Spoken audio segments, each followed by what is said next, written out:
So guys, pag naka-encounter kayo ng ganitong problema, yan, may ano siya.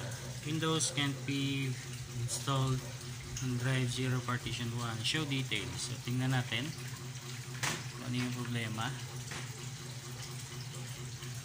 Windows can't be installed to this disk. The selected disk as an MBR partition table. So yung bootable OS natin na naka USB is naka GPT ano siya, format. So hindi talaga pwede dito kasi naka MBR yung SSD or hard drive.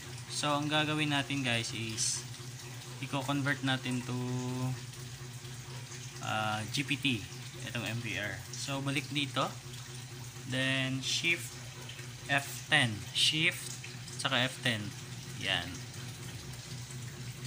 Type nyo lang dyan disk part, enter.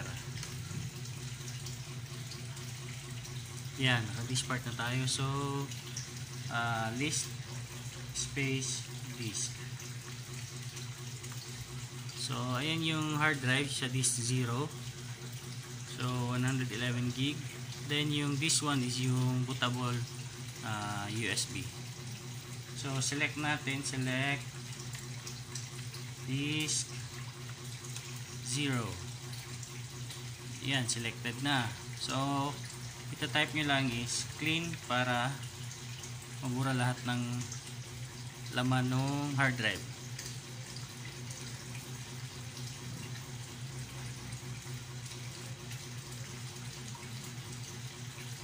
Medyo matagal ayan.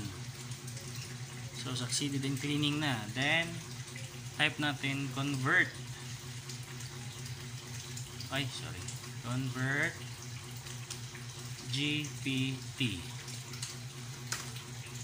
Ayan, successfully converted the selected disk to GPT format. So close natin ito guys. So na-convert na siya.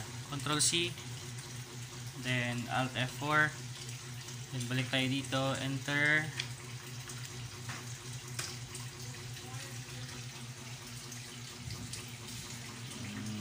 Setup is starting. Accept. Install Windows. So custom tayo. Then wala na yung error or yung warning. So pwede na tayo. New, apply, okay. Then diretso na. Ayan. So pwede na siyang i-reformat.